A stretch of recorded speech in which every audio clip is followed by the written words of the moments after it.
Welcome to the Queen Trail Podcast.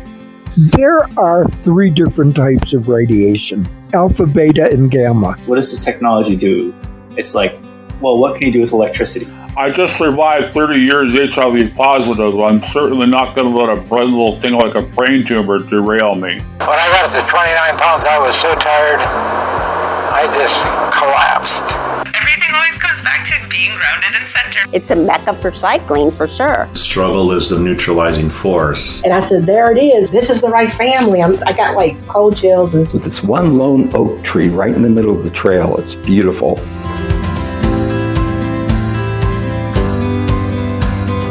Hey everybody, I hope you had a great week since the last time that we got together. And for all the moms out there, I hope you had a wonderful Mother's Day. Anybody who was watching the Kentucky Derby as I was with my girlfriends with our fancy hats didn't get quite as fancy as we have in years past, but we had fun watching it. Was probably just wowed by the 80-1 long shot win of Rich Strike. That was really amazing.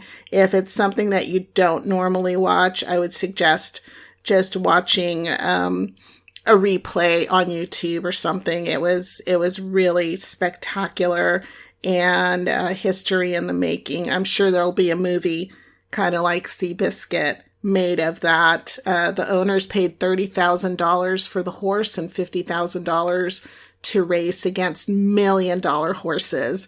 And this little guy just had the winner's heart, and the jockey was so strategic in the way that he maneuvered the horse on the field. So it was pretty amazing. As you can tell, I am still excited about it. And then the other thing I found out, I'm going to try to post a video of this, is I was walking past one of my little hibiscus bushes that's still in a pot actually out there in the yard with Vladimir, my tortoise, in my hand. And Vladimir stuck his head out and started eating a hibiscus. So I was his table, so to speak, holding him in my hand while he devoured that hibiscus. And that was really super cute. That was a first for me as well. He has got such an amazing personality. He's so food motivated. I think I'm going to try to train him to do a couple of things. That'll get him a little bit more exercise. I do have him outside now. He was in the house for a little while in his penthouse, which is his tank. He doesn't like that very much because it's pretty small. So I think I've talked about this in the past. I have a kiddie pool that I put in the middle of the living room and open up curtains so that he can get some sunlight when it's too cold outside, and at least he's got some area to move around in. So now that he's outside, I can really give him the exercise that he needs, because he is a little grublet. He's got this rock inside of his enclosure that he likes to climb onto, and it's got a direct view to the back door. So when you step out, he's watching the back door. He sees you coming and he just stares you down like, you got food for me? Better put some food in my bowl. And the minute that you put the food in his bowl, he is just literally like pushing himself off of that rock right up into the air and running over to the food. It is hilarious. So he definitely needs a little bit more exercise. It's a pretty big enclosure, but I think he could use some more exercise. So now that I know that he's this food motivated, I'm going to spend a little bit of time trying to train him to do a couple of fun things. And I think he'll like it too. So that's a little bit of what's been going on with me. I'm really excited to present to you this episode of In the Company of Friends with my friend Paul Napora, who is a local historian. He has 2 pages on Meta, formerly known as Facebook. One of them is Lomita's Distant Past with Pictures, which is a photographic history group. And the other one is Old Postcards of Southern California. which, of course, because they're old postcards, is also a history group. He is an educator, a historian, a photographer. And we have a lot of fun on this episode. We talk about everything from rock and roll to pizza. So I think you're going to really enjoy this episode. So go ahead and grab a cuppa and join us in this In the Company of Friends talk with Paul Napora. There we go. We're going now. I've noticed some really interesting things since I've been doing this podcast, and because I edit it myself, people use not because they don't know what to say, but it's a thinking sound. Absolutely. It's called a vocal pause. You're pausing for a moment to get your shite together. Mm-hmm. Like that. Exactly. I learned that going to Harvard College. Check out the brains on him. Look at all of it. Big old brains. Ooh, I'm so glad that we're going to talk today. Do you normally, I just assume that you have breakfast on Sundays. Is it every Sunday? Or is it Saturdays? It seems like Hottentot and Mr. Richard are up a lot on your page. Yeah, so it depends on his schedule, really. I'll send him a little text message of a pancake or a carrot. That's an inside joke. And he'll say, what time and where? And that will normally be a Saturday morning. Oh, okay. For some reason, I was thinking it was a Sunday thing. Meh. I guess because that's a traditional thing, right? Sometimes it happens on Sundays. Yeah. Oh, you mean like traditional, like after you go to Church of Satan, then you go and eat some pancakes? Something like that, yeah. But, Gotcha. If you're going to have pancakes, they need to be on fire after the Church of Satan. Actually, you should just be able to breathe on them at that point and set them on fire. Maybe. Thanks for having a sense of humor and not being... Ew, you like Satan talking through your mouth or whatever. Stupid. I just joke a lot, and it's just stupid. It's shocked, really. Yeah. Well, I think that any girl that knows that Mikey had a Pepsi just by seeing suicidal tendencies on the wall is not really going to be that offended. All right, cool. Have you ever seen them in concert? Heck yeah, I saw them in San Pedro 3 years ago. It was called the South Bay Hoedown, and it was at the Lane Victory, which is at the end of whatever that street is. I'm looking it up right now. And it was about 30 bands. It was so badass. And I took my daughter. It was an all-day thing, and there were all these badass Hispanic or Latino rockabilly bands from South America coming up, and they all were dressed in it was Halloween full on. It was so badass. Oh my gosh. Was Sepultura there? No, that's more of like a scream where metal. Are they from? Yeah, aren't they from Brazil? I think they're Brazilian. Yeah. Yeah. Well, did you just say South America or no? From south of the border, honestly. I don't know from where, but they were mostly rockabilly, like the Stray Cats, but with a sprinkling of of orale. Orale. All right. I just saw Mana. Okay, yeah. At I think the you Forum. took your daughter? I did. I take my daughter. She is my ultimate and perennial date to any cool event. Well, Mana has been around for decades, as far as I can know. Yeah, they've been around forever, and I was into Spanish rock a lot more than I am now. And it's not for any reason other than, you just tend to gravitate away from things naturally, and then go back to them again at some point. But I had always wanted to see Mana, and I was super excited that they were out. I enjoyed it, and I think I want to say that's the first concert that I've gone to after COVID, although that might not be true. I did see Danny Elfman's Nightmare Before Christmas Beautiful. live last year. That's actually a concert. So, yeah, there we go. The Lane Victory is on Minor Street. Correct. That's the name I was trying to think of. Yes, Minor, for sure. So, were you really into the punk scene? I was into Rodney on the Rock late at night, so I would put on my little cassette tapes and try to capture his shows because it was on really late. And I would listen to KXLU during the day.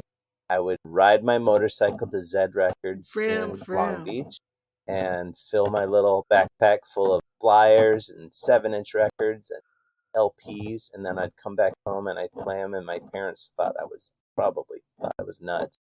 When I say parents, my dad and my stepmom. And I would say by age 15, it was full blown. I loved it. Full blown nuts. I loved it so much. Yeah, I think I was like that too. I started out, if you want to go way, way back in the day, way, way, way, way back, I remember I really liked Tom Jones. Like when I was in first grade, I wanted to grow up and marry Tom Jones. But by the time I got to third grade, I wanted to grow up. Engelbert Humperdinck. Was it Engelbert Humperdinck at that point? No, I wanted to grow up and marry Sean Cassidy. Oh, okay. Oh, yeah. So I was really into To Do Run, Run, Run. Then shortly after that, I really got into disco. Oh, wow. And I don't know that that's really a guilty pleasure. Like, I love the Bee Gees. But somehow I went from that to New Wave. Mm-hmm. And then from New Wave into like full on metal. Nice. So I think we were kind of in the same sort of musical tastes. Sure. It had to be a little bit on the hardcore side. The music, I would say, at that point or at that juncture, because, for instance, Judas Priest, pretty hard, and early Def Leppard, that was pretty hard stuff. Rock Brigade was a bumpin' tune, and I imagine some Black Sabbath sprinkled in there. Oh my gosh, my mom. So I mentioned Catholic school, and she probably hated Ozzy. Oh, she hated everything. I had vinyl at the time. Mm-hmm. So I had Motley Crue's Shout at the Devil with the pentagram on it. And then she came across Rodney James Dio's Holy Diver album. Oh, yeah, with Satan right on the cover there. I'm telling you, she's going to take me to a priest for an exorcism. She was very upset about that. Mm-hmm. I go back and I listen to these songs, and they're really not bad at all. Yeah. And they're pretty tame compared to a lot of what's out there. And honestly, Ronnie James Dio, his lyrics are just not trying to make you. They're dichotomous. It's the black and the white, the beginning and the end. That's exactly what he does, yes. The top and the bottom. Yeah. I don't know. You can't go up until you go down. Yes, exactly. Something like that, yeah. It's all about the opposites. But Ronnie James Dio was amazing. I got to see him just a few months before he passed away. I didn't realize he had cancer. So we went to see Queensryche. Oh, wow. Oh, Queensryche. Mm-hmm. Hands down. Well, I don't know. I say that about everybody, but I love. Yeah, Bananarama, hands down, Bananarama. Well, they have a couple of good songs, but I would not say it about Bananarama.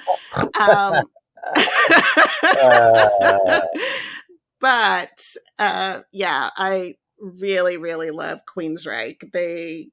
They were. Can you see the bar with your as you're talking? When you started laughing, your laugh looks like a brine shrimp. It looks like a brine shrimp. I'm not even on that page right now. Where's my? Oh, it's gone. It went away. Oh, it went away. Okay. You're gonna have to laugh again. I see it. I see it right there. Yeah, I feel like it looks a little bit like the skeletal center of the Thulu. Oh, wow. Is that like a trilobite? Perhaps a trilobite. Trilobite, whatever the hell they are Something like called. that. Trilobite. A chitin. Oh wow. Yeah, today they're called chitins. I don't think the trilobites are around anymore. No. But yeah, it was Queensryche, Alice Cooper, I think Anthrax. Noise. Yeah, I'm the man. Yes. And then Ronnie James Dio's Black Sabbath. Very nice. It was an amazing concert. Okay, so anything else on music before we move on? No. You're No. Okay. You're in charge of this train wreck. So whatever you want to do, you're the conductor. Crazy Train? For sure. Okay. Okay. Paul Napora is a trained artist, teacher, historian, and community builder. He received his bachelor's from Cal State University, Dominguez Hills, with a major in studio art and a minor in art history, later returning to earn single and multiple subject teaching credentials. He's a world traveler. He loves nostalgic American cafe breakfasts. So thank you for being here. I'm so excited to have you on. Thank you for having me. So first I have to ask how you ended up being born in Buffalo, New York, but lived your entire life in Southern California. My parents are from that area. And so when my brother and I were really young, my Aunt Sandy, who's my mother's older sister, my Aunt Sandy moved to Marina del Rey area. And so my mother came out to visit a couple times, and she got that California dreaming bug, and she wanted to move out here in the worst way. And so my father, my mother, my older brother, Jimmy, and I moved. We ended up in Lomita. I don't know how, but we did. We ended up there, and I would always ask my father, you could have landed anywhere in California. You ended up in Lomita. And he said that he liked the small town feel. He liked the afternoon breeze that blows through off the airport. And it was just in a good spot. So that's how we ended up in Lomita. And I'm going to stick to that. Yeah. Lomita does have that small town feel. I mean, it was formerly farmland. Correct. And it seems like it developed a lot slower than some of the other South Bay cities that are around it. Sure. I think that what you're seeing up in Rolling Hills, where you can come across houses that have barns in the back and there are horses and chickens and goats, you can still find that in Lomita. However, it's not quite as popular or as big as it once was in the mid to late 20th century. Yeah, I've seen some of those stables. I remember I had a friend who had a horse at a stable right over by where we both used to live. And she talked me into getting onto this horse that was inside of a larger stable area. And once I got on the horse, she slapped the horse's butt. Started running in circles. I thought I was going to die. I think I was like in 5th or 6th grade at the time. So I'm surprised that I still like horses. She fell off of the railing laughing, but I'd forgotten about that memory until you just mentioned that. You're welcome. Yeah, thank you. I like other people's horses. I'm not a very horsey kind of person. My brother's the horse. Yeah? Yep. Does he have horses? Horses and donkeys and goats. And he had a turkey, but the coyotes got the turkey. He's got geese, and ducks, and chickens, and of course roosters and cats and dogs. Yeah, he's got it all. Yeah, cats and dogs always come along as part of the package. Mm-hmm. That's so cool. It sounds like a real farm. Is he right there in Lomita too? No, he moved to San Diego. Oh, okay. Yeah. Wow. Nice. Hot down there. It does tend to get really hot. So you mentioned the airport. Mm-hmm. That to me was a huge part of growing up in Lomita, in part because we owned a plane. My dad owned a Cessna that was an acrobatic plane. So that was a lot of fun. We'd go up and do rolls and go straight up and kill the engine and come down in a spiraling nosedive, and he'd start the engine back up and pull out of it. And we just thought it was the greatest thing ever. But you can't get away from the airplanes in Lomita. Nope. And that has a certain kind of charm to it, I think. I do. I agree. I think so. It's not like you have 747s going over. They're just little propellered airplanes. So it's quaint for sure. Yeah. And, before that book, Unbreakable? Yes. Before Unbreakable came out, I just always called that airport Torrance Airport. Right. I don't think it ever had another name. And then it became Louis Zamperini Field. And now everybody calls it Zamperini Field. Yeah. So I've done quite a bit of research on that Torrance Airport name. So the airport came about just after the bombing of Pearl Harbor. A lot of the material that was used to make the flight strip level came from the foothills of rolling hills, Chandler's and Butcher's talc mine. They would bring all that there and flatten it so that airplanes could land there. And that was called the Lomita Flight Strip. It had been annexed by the city of Torrance, but it was really undeveloped, just really strawberry fields and whatever else. The Japanese family, or a couple of Japanese families. After the bombing of Pearl Harbor, the family wasn't allowed to stay, and that piece of land, which was prior to that was the Weston Ranch, it was taken by the, I think, Army Corps of Engineers, and the eminent domain kicked in there, and they turned it into a flight strip, and they housed, I think it's like a P-19 or something, and throughout World War II, it was used for training. And when the war was over, a few months after they stopped using it as a place to house airplanes for the war and soldiers, it was deeded back to Torrance. And it just sat there for a couple of years until Torrance decided, let's turn it into a municipal airport. And about that time, Lou Zamperini was supposedly, they all thought that he was captured and killed. So they dedicated that airport to him, and they renamed it Zamperini Airport back in the 40s. It didn't get its sign out there on Pacific Coast Highway until real recent. I would say probably in the last 25 years they put it up. Oh, and after World War II, right around 48, there was a camp full of trailers right there on the Lomita flight strip for the returning Japanese from the internment camps, and they were housed there and resettled, I guess, in the area to Lomita or Harbor City. Torrance wasn't really big on accepting them. So there's a little bit of history on the Lomita flight strip. It was probably the P-19s. I mentioned just very briefly in a former episode, I believe it was episode 21 with my cousin Paul, we mentioned that our grandmother was a Rosie the Riveter. Wow. And she worked brazing the oil tanks for P-19s in Hawthorne. Wow. Yeah.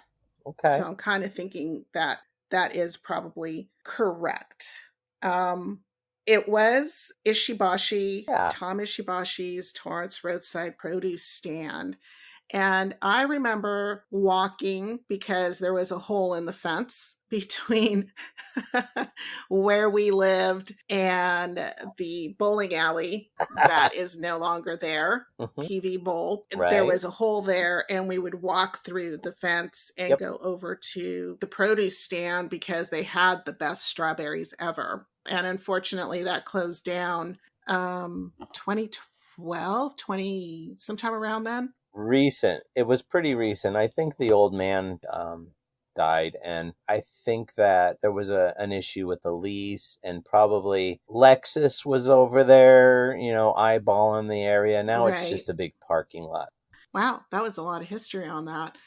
One of the things that I did not mention in your illustrious introduction is that you are also a historian, as evidenced by the information that you just provided on the Torrance Airport. Like, you like to research the area, and in the past few years, you created 2 online communities. One is All Things Lomita, which is the quaint little South Bay town that was formerly farmland and which we both consider our hometown. And it's called Lomita's Distant Past with Pictures. Mm. And the other one is dedicated to old postcards of Southern California, and it bears the same title.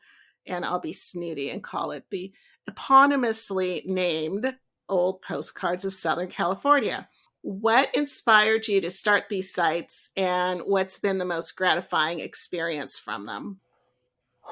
Well, I do like local history, and I felt as though there wasn't a whole lot of representation for Lomita, and a lot of people just didn't have any idea how old the city was. The city's over a century old. So I created that Facebook group about a week prior to going on a week's vacation with my daughter to Japan. I just put a few old pictures up there, explained what I wanted to see. I left it an open group so anybody who wanted to join could join.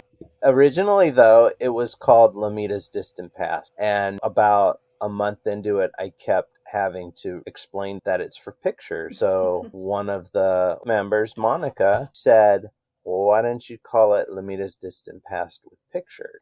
This Facebook group, it's to share old pictures. We've got over 3,500 images, a couple dozen video clips, and some go as far back to the 50s. And the pictures are all over the place. So if you want to talk about Wilson, where you used to get Levi's and their OP t-shirts, then and their puka shell necklaces. Yeah, exactly. All you need to do is a quick search of the media, and you'll find lots of old pictures of Wilson's outside and inside. It's growing. I think we have 2,500 members. They go on there and they just kill it. They bring turn of the century photographs and all sorts of amazing stuff. But we try to keep it as close to the Lomita area as possible. So you curate the group pretty closely. You're doing that all yourself? I am. And I will report things too. So that's how groups work. And you were going to say, when I so rudely interrupted, you started it because... Oh, yeah. So there's just no representation of old Lomita. So Lomita has its historical society, and they don't put a whole lot on it, which is fine. I would covet anything too, because it's pretty rare. But what I created is something for people to share their photos. People are going on there and they're opening their family photo albums and they're sharing stuff going back to the turn of the century. And that's what I wanted to happen. So that's what's happening. And the reason why I started it is because there's, again, no representation. And if it weren't for us incorporating back in 1964, we would be just part of Torrance. Yeah. Well, one of the things that I do really enjoy about Lomita's Distant Past with Pictures is all the is spam. reading all of the spam. I actually haven't seen any, because you know why? I'm on the ball, that's why. Yes, you are. You are ahead of the 8 ball. That's for sure. You're like, I'm preempting that. Just going to start deleting everything as soon as it comes on. But what I really enjoy is reading people's personal stories, and it kind of comes back, I guess, a little bit to the reason why I started this podcast is that people need a platform, they need a place to be able to share their stories, to be able to be heard. And some of the stories that I've read on your community, I mean, they're just really transport you back to a time and an era of new beginnings of, you get the idea that not the easiest place to live in when it first started, but it did have that hometown feel. And you see those pictures of people sitting in places that look a little bit foreign because they're so old and everything hasn't been built up around them. But then somebody says, oh, this is the corner of such and such, or this is the home that's on XYZ Street. Right. And, or, it's right next to Lomita Park. And you go, oh my gosh, that's so amazing. And you can spend a lot of time. It's, what we used to do when we were growing up, going through photo albums and just flipping the pages and really appreciating every detail of a photograph, kind of absorbing it to try to get, to have that nostalgic. I think that that's what your site has. I think that's a good word. It's got a very nostalgic feel to it, but it does have a really strong community sense to it as well, which is what a small town is all about. I like the perspective you're giving it. Thank you. You're welcome. Obviously, it's going to continue to evolve. It's going to continue to change. It needs to keep up with whatever's going on in society now. But I think that core, that nugget of what Lomita is supposed to be is really well represented on that site and or on that page. And I also was wondering what your interest is with old postcards from Southern California, because there's some cool stuff on there too. Right. I'm just trying to focus on Lomita, and I'm hoping that eventually somebody will post something that I've never seen before. So I tried to keep it Southern California. So I kept it everything from San Luis Obispo south, and from same area, San Luis Obispo, across to Needles.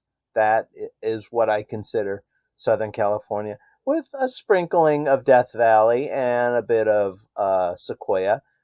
But in general, I just try to keep it Southern California. And I'm hoping to see people post things that will help me remember my childhood or my young adult life. Southern California's got, tens of millions of people and lots of postcards. So I thought it was great. And the idea of seeing people posting their old Disneyland postcards and Marineland, you got Marineland postcards and Ports of Call, Knott's Berry Farm, SeaWorld, Lion Country Safari. There you go. So I wanted to see all that stuff.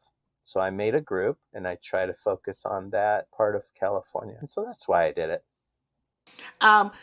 So do you notice a difference between who posts on Lomita's Distant Past with pictures versus who posts old postcards from Southern California? The people that post pictures for the Lomita group are generally people that live in the Lomita area or have at one time lived in the Lomita area. The people who post in the postcard group are from all over the world. Wow. Right? So you're getting a completely different community on each one of these pages. That's really cool. Yes. What's been the most gratifying experience from these two sites, these two pages? I would say when somebody who is probably in their 80s or 90s opens up their family photo album and they just share amazing pictures that are almost a century old. And there's the story that goes along with it. That right there. And also more recent photos of things that I might have forgotten as a child but somebody will post a picture from Lomita Park in the early 70s, and I'll say, oh, yeah, I remember climbing around in those cement tubes or hanging out underneath that cement turtle. I remember doing that. So that's that's what I like about the Lomita site. That's so funny. I remember taking cooking lessons at Lomita Park. Got a lot of good recipes from those classes. I remember my sister and I would take turns making dinner for the family, and a lot of times it was Lomita Park cooking class recipes. They were just really easy and super tasty. That's great. And it sounds like it's not too extravagant, not using a lot of fancy olive oil and having to smash up garlic and stuff. Right. Just more like you got to boil these noodles, then you got to add a can of that. Exactly. Yeah. We used to ride bikes a lot, and there used to be a Dunkin' Donuts on the corner of Sepulveda Boulevard and Crenshaw. Mm-hmm. So Yep. we would ride our bikes up there, and the Mexican restaurant, El Paso Cantina. What about that giant field behind? Then it was Thrifty's. So that behind the Rolling Hills Theater, which was just 3 theaters, there was a big field back there, and you could ride your horses back there. Some people took their motorcycles back there. It was just a big open field. It was a big open field back there. I loved it. We would ride our bikes over to the Parasol restaurant that was on Crenshaw and PCH. That was always a favorite too. So, and then I remember my parents had 10 speeds and we had single speed kid bikes. And my dad decided one day that we were going to ride up to Francisco's Deli that is right there in the Miralles Plaza.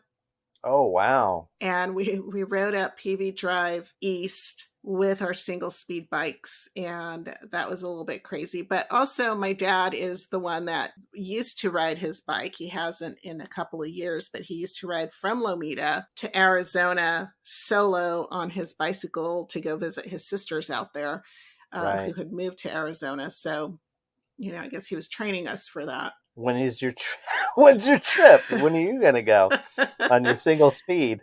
Your Huffy my God. with a banana seat. My Huffy. That's basically, you know what? I think that is exactly what we had. I don't think I will be making that ride. Yeah, that it's pretty harsh. I wanted to do a documentary on him, and I kept telling him, the next time you go out, let me know, because I can get a group of my friends and put a documentary together. He would tell me okay, but I think he wasn't like super comfortable with that. And so one day he called me, and it must have been like 10 o'clock in the morning or something. And he said, I just want to let you know I'm in Arizona now. And I'm like, what? He avoided you so you wouldn't make some documentary about him. Oh, tricky. It was funny because I said, yeah, I'll come out right now because I really, really want to get some footage. So I called Sophie, who was in high school at the time, or I texted her, Grandpa's in Arizona. Do you have any tests? And she said, no, come pick me up right now. So she was game for it. And we took our cameras out there and did get a little bit of footage of him coming back. But wow, he would leave Arizona and ride along whatever the highway is over there. Then he'd get off. Is it the 40? It must be, yeah, it must be the 40. Did he go through Phoenix? He either went through Flagstaff through towards Needles, or he went 17 south to Phoenix to the 10. No, towards Needles. Okay, so that was the 40. So he would ride, and you have to get on the highway, and there's these giant trucks, That's crazy. So, yes, I think that was about 5 or 6 miles. I don't think it's legal. Yeah, I think it's against the law. Yeah, there's signs everywhere that say that. But he said there No pedestrians. no pedestrians, no bicycles, I'm a no vehicle. non-motorized Yeah. vehicles. And he does it He anyway. does it anyways, and then That's he gets hot. off on Crystal Springs Road or something like that. And then from there, he gets on Route 66 and takes that through to Amboy. And that's usually where he stays the night. Or if he feels up to it, he'll ride up to 29 Palms.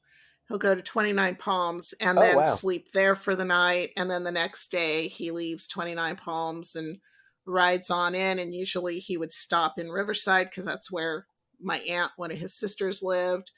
And, by 5 o'clock in the evening, he was passing Disneyland. And then he'd get home a couple of hours after that, hour and a half or so. How amazing. I would never do that, but that sounds so amazing. I know. I would drive it. I mean, I've driven it tons, but I would never take a bicycle out to the middle of the desert. That sounds like suicide. The first time. For me. Yeah, I think for most people. But I mean, when he was a really, really experienced, seasoned bicycle rider by that point, and he really wanted to challenge himself. And I feel like he always has been that person. He learned how to fly a plane. He would ride motorcycles. He got a glider. He got a trailer that he put out in the middle of the desert and would fly his glider out to this trailer and spend the weekend there, catch rattlesnakes, figured out how to kill it and skin it himself, stuck it in the refrigerator one day. Wow. No, in a bowl, and I guess he was going to cook it. His mom opened the refrigerator door, and there's this skinned dead rattlesnake staring back at her. I don't think he got to cook it because she completely flipped. But, he would do stuff like that. He liked to fish. He liked to hike. He flew his plane to Alaska and Canada. And, like he told me, the reason there's an X in the plane is because you have to, by law, at least back at that time, you had to have an X if you were flying up into these inhabitable territories or these rather harsh territories, just in case you got stuck, and the grizzly was coming after you had a weapon. But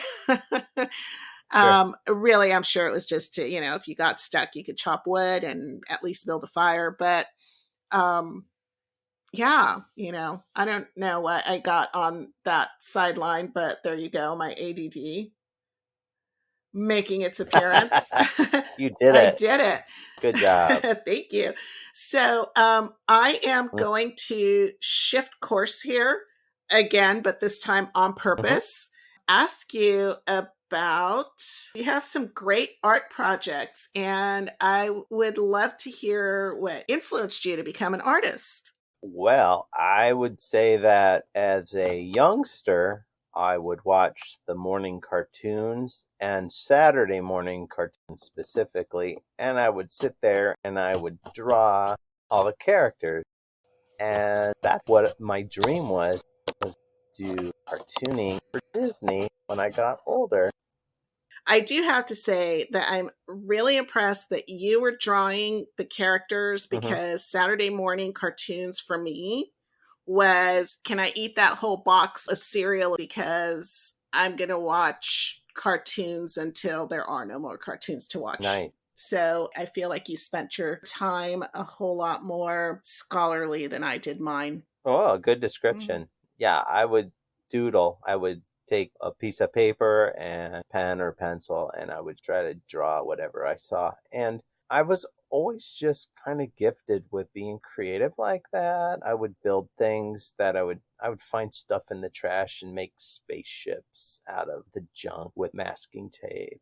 And I had a really big imagination, and I really wasn't the best student in elementary, middle, or high school, and I really struggled. And I find it very ironic that I'm in a class environment, a school environment as an adult. Yeah, that just struck me as interesting. I struggled so much in school. I struggled with reading and everything, but with art, it was a different story. I could draw whatever, and it's become more. I have a hard time focusing on one thing, especially with art. I get bored real quick, so I just whatever's floating my boat at the moment, which lately's just been photography. I just take lots of pictures, and whatever I'm teaching the kids at school, that'll be whatever it is I'm creating. Yeah, so that really struck me as, fascinating and just really super cool that you struggled as a child to learn. And yet, as an adult, you decided to go back to school after earning your degrees in art to become a teacher. I wanted to become an art teacher. Yeah, just kind of share that happy place creating art. Yes, that was my escape for sure. And I loved going to the Old Town Mall and buying comic books. I loved going to Rainbow Liquor on Lomita Boulevard and buying Star Wars cards. And I would just go home and I'd flip through my comic books. I wouldn't read them. I'd just look at the pictures. I'd try to draw them. Those were some cool memories of Lomita. Did you go into the Lomita Five and Dime? Did they have any of that kind of stuff there? Yeah. Halls 5 and Dime did not have comic books that I remember, but they did have those penny candies. I used to get lots of candy from that. Yeah. I loved it. Yeah. I was just telling Sophie about that. You'd walk in there. We must have been driving past there because it's like a carpet place or something now. Mm-hmm. So you said you really like photography a lot. What is the process behind that? How would you describe yourself as a photographer? I purchased a 35 millimeter digital camera a few years back because I was tired of using my cell phone. I had an XLM, and the XLM was cool, of course. You could really do some focusing and make things look kind of, blurry in the back, that sort of thing. But I wanted to get away from using cell phones to take pictures because the quality is not as good. And really, I just take pictures of wherever I am. It could be an old building, it could be a rusty fence, it could be paint peeling off the side of a wall, it could be an alley, trash, nature. Whenever I feel inspired to take pictures. The moon, too. I got pretty good at capturing all the craters on the moon's surface. It's kind of cool. Yeah, that's always a challenge for photographers to get them in, and you definitely can't do that with a cell phone. No, it's just a blurry nothing. Yeah, the focus isn't there, but they're so handy. I love photography too, but the majority of my photographs are on my cell phone and I just get really close to things. Yeah, that's the way to do it. I have a good focus. That's great. So I have to ask you because when you were going to school, like everybody else, we all have to have a job. I did everything when I was going to school, from being a shoe salesperson. I ended up with over 100 shoes, and it was the Imelda Marcos collection. But I had the coolest shoes. That was one of my favorite jobs. Sure. I was a switchboard operator, like a bona fide, pull the wire out of the board and stick it into the ride extension type of thing. Wow. But the one thing that I have to say about that time period is that I changed jobs frequently during those years. But I noticed that you stayed. You were a pizza delivery driver for 20 years. And loser. Well, I mean, even I wouldn't say that, but even after earning your degrees and becoming a teacher, you were still delivering pizzas. So let me just correct you there. In June of 2006, I received my credential, and that same week, I quit the pizza job. Sacrilege. I had some money in the bank, and I just said I need to just cut myself off from this. And so I just started applying. Skrock hired me $31 an hour to teach digital animation. Yeah, and compared to what were you making as a delivery driver back then? Well, minimum wage was about seven, maybe $6 or $7, but with the tips and all that, So you went from $7 to 31. right? But with all the tips junk, I always made more than $20 an hour. Take home was most of it, but going from pizza delivery to $31 an hour was a big step. And before that even happened, I got hired to teach ceramics for the summer. So that was my very first contract. It began right after school got out. So June 2006. Wow, that must have been glorious. That was so cool. So I had the confidence. Or I quit the pizza place. Nice. And I have never since, and I've been gone from there for 16 years, I guess. I have not had a pizza since. Okay, so do you like pizza? I do. What's your favorite toppings? I like vegetables. Not too many because I don't like a wet pizza, but just vegetables. Yum. Yeah. I'm trying to think of what my favorite is. I think I really do like vegetables too, but every once in a while I will throw some sausage on there. I do like a good barbecue chicken pizza. Yeah. We used to experiment with all sorts of stuff. We'd make breakfast pizzas. There's all sorts of weird things. It was fun. That sounds like fun. I think pizza is perhaps the most perfect food on the planet. I mean, it's an edible plate with a bunch of stuff on top of it that tastes really super good. And it tastes, to me, I will eat a cold slice of pizza the next morning. But I do have an air fryer, so I like to get it it just gets crispy and tastes even better. Sure. What made you stay for what did you work for the same chain for 20 years? Pretty much, yeah. I'm a fairly stable, consistent person. I don't like change. And I was making more money than anybody around me. I had a house. I was paying the mortgage. Truck was paid off. I had a family, and it all worked. And I did it delivering pizza. Again, I'm still in the same spot. Lomita, I'm here. And that's been your constant companion throughout. Yeah, I suppose. Lomita, the South Bay, punk rock. Love it. What else is there? I mean, my gosh. Exactly. Pizza, punk rock, and going to the Shamrock.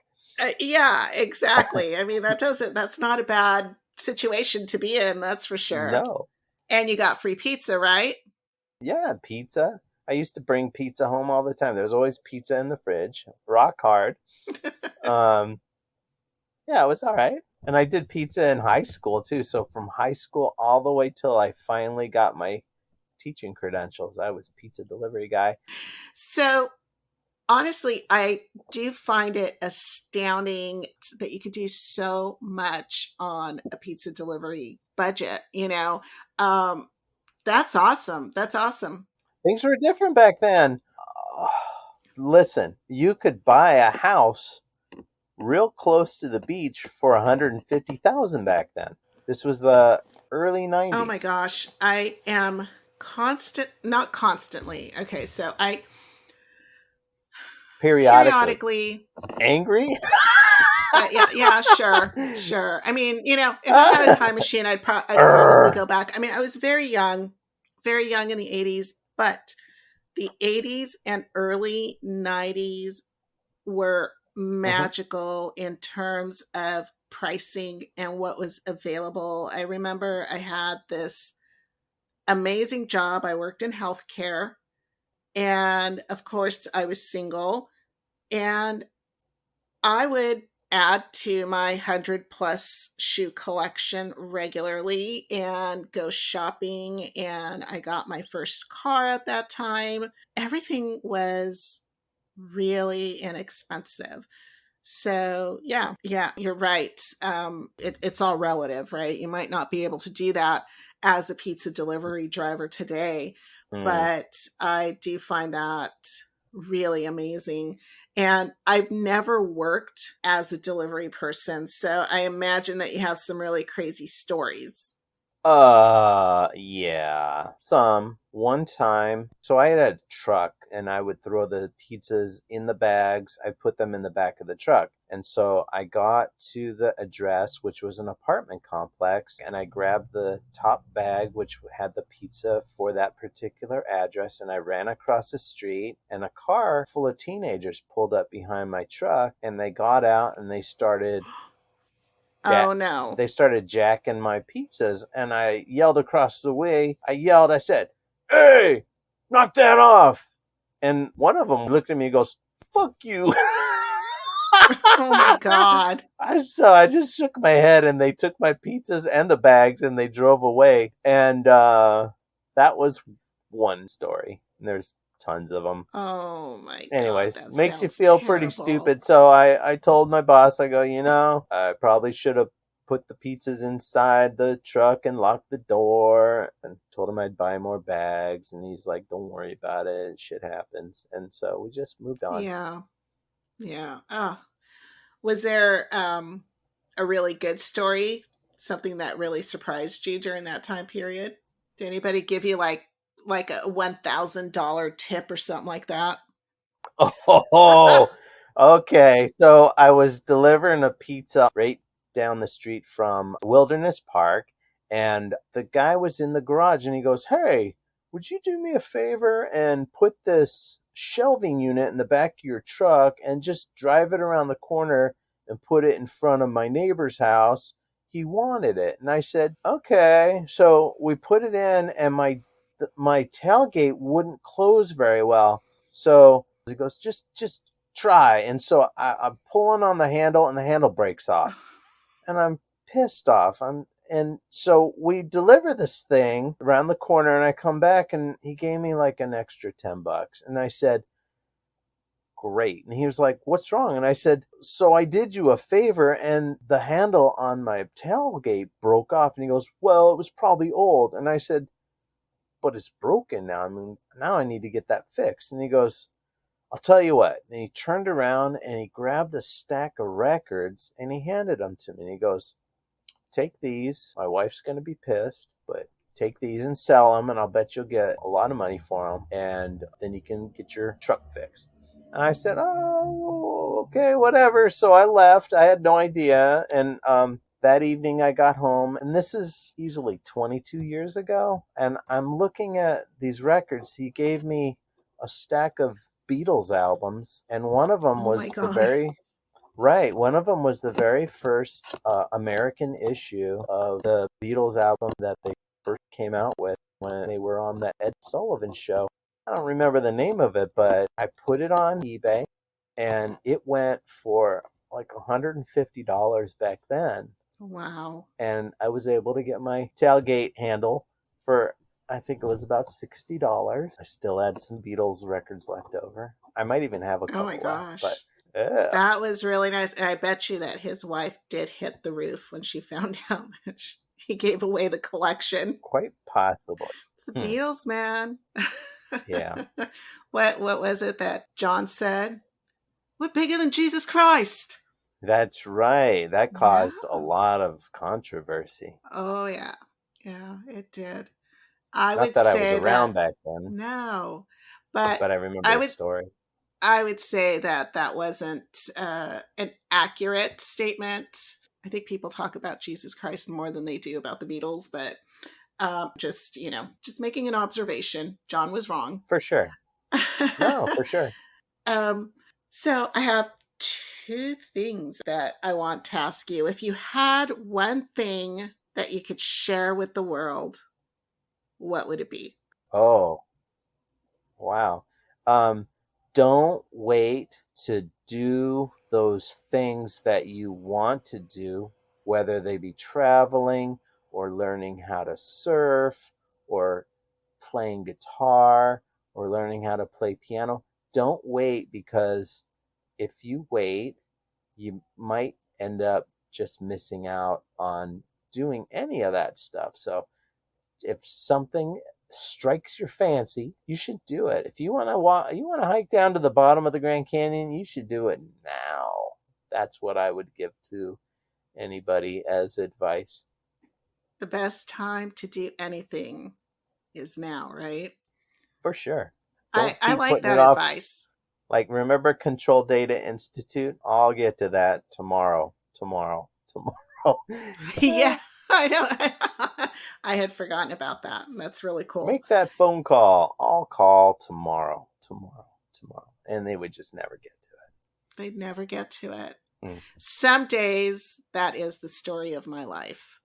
For sure. But, I think less and less, because I do embrace that philosophy that the things that catch your interest for a reason, and you got to at least try them out when the availability is there.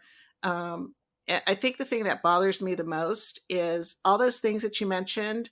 I want to do all of those things, and I know that I can only focus on one of them at a time to be really good at it. Right. So just, too many things, not enough time, and you can just have that inertia. So focus on the one thing that's most important and definitely get on it. And I realize I completely... That's good advice. Well, thank you. I realize I completely missed something else I wanted to ask you about, which is traveling. You like to travel. Yeah, so my bucket list is all 50 states before I leave the continental United States. However, 3 years ago, we did go to Tokyo, and it was a graduation gift for my daughter who got her associate's degree. But back to it, and then COVID hit, so I've been not really going anywhere for the last couple of years. However, I think this summer I'm probably going to hit the DC area. I've never been to Washington, DC. So whatever state DC is in, I think it's in its own little district. It is. But all the little states around there. And then I'll have a better understanding of that area. So when I'm in front of a classroom, I can say, this is where this is, and this is what's north, this is what's south, etc. I like that.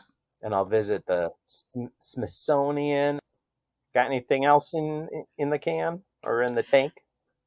Yeah, if you were going to put together your ultimate zombie fighting team, who would be on it? Oh, wow. So Mickey Rourke, top of the list. And probably a bunch of hockey players. I love that. The entire Kings team, and Mickey Rourke. Mickey Rourke is a badass, isn't he? He's my favorite actor. How come? I saw him in Angel Heart, and I was and 9.5 Weeks. He's the man that the bromance. Yeah, you had the bromance going.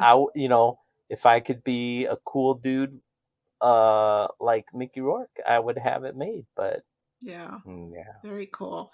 So Mickey Rourke and a full-on hockey team of zombies. Yep, hitting it out of the ballpark. Yeah. Those hockey sticks slice. So do the ice skates. Yeah, those might not be bad weapons. Very cool. All right, so I am going to put links in the show notes about everything that we've talked about. Is there anything else that you want to add? No, ma'am. It's been a blast. No, it has been a blast. What a great episode. I always have so much fun chatting with Paul. He is hilarious. He's got so many great stories. I hope that we inspired you to check into the history of your city.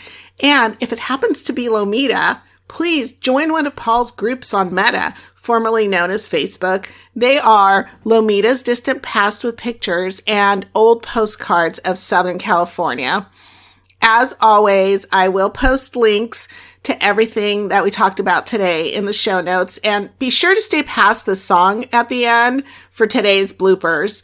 Send me your questions and suggestions as usual. I love hearing from you, and please take a moment to rate this episode. It only takes seconds, and it really does help to push this podcast closer to the top of the searches so that my friends and I can reach more people. My friends are amazing, and I am so excited to share upcoming In the Company of Friends talks with you.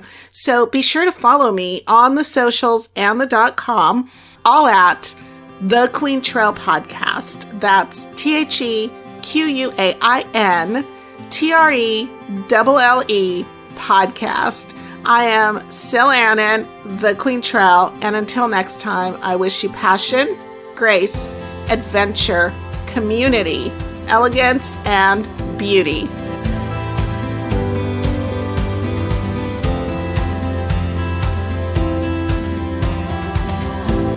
I hear it again. But I'm not moving. Huh. I'm not moving. I promise you. Hey, who likes Hottentot? Can I get a what? You know. Woo woo.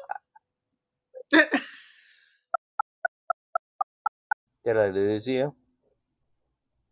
Did you turn your mic off? Oh, I think I did turn my mic off. Oh my gosh, There you are. I was talking. That's okay.